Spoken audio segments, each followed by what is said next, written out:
media outlets, including the Associated Press and local television stations. But again, the most outrageous comments were completely ignored.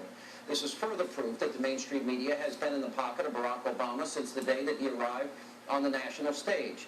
Now, let's take a look at what the left-wing press has been hiding since 2007. Now, we begin with a clip of Senator Obama repeatedly praising the Reverend Jeremiah Wright, who, again, was in the crowd at Hampton University. Now, keep in mind, by the time the speech was delivered in June of 2007, Reverend Wright was a known quantity in the world of politics. He had already been disinvited to Barack Obama's campaign announcement in Springfield, Illinois, and he had already appeared on Hannity and Combs months earlier as he attempted to defend his controversial views. By the way, his last appearance on TV during that campaign.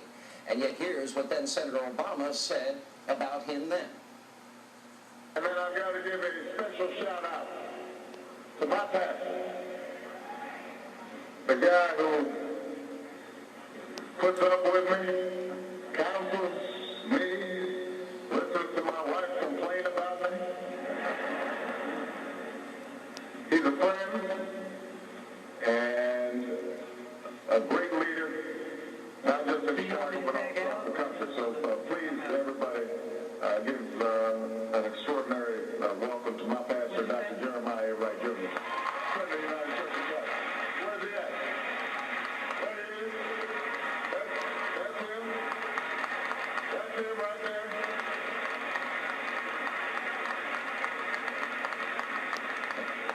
You're in a suit today, right?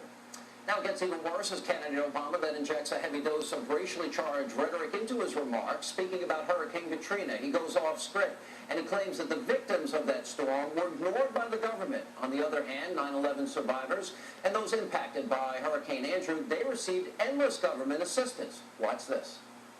I just want to give you one example because this one that steams me up. This isn't in the prepared remarks. Down in New Orleans, where they still have not rebuilt 20 months later. There's a law, federal law, when you get reconstruction money from the federal government called the Stafford Act. And basically it says, when you get federal money, you've got to give a 10% match. The local government's got to come up with 10%. Every $10 federal government comes up with, local government's got to give $1. Now here's the thing.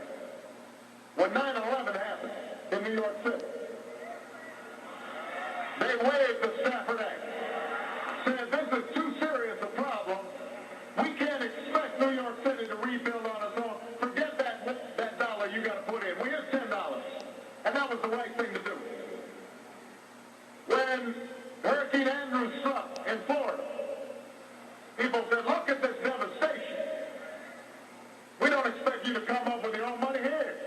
Here's the money to rebuild.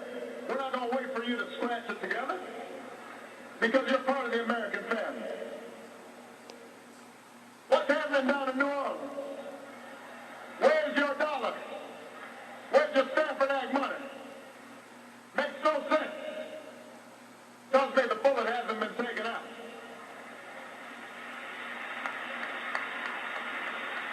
Tells me that somehow the people down in New Orleans, they don't care about as much. Now, this notion that the government is turning its back on African-American communities while doing all it can for predominantly white areas is repeated throughout the speech. Look at this.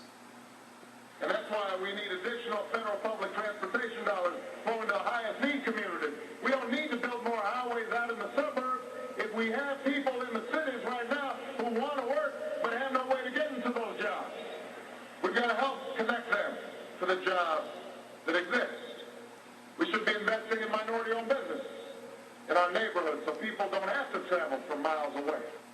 Now, this is what so-called unbiased journalists have been trying to hide for years. It is a glimpse into the mind of the real Barack Obama, and it's one that all Americans need to pay close attention to.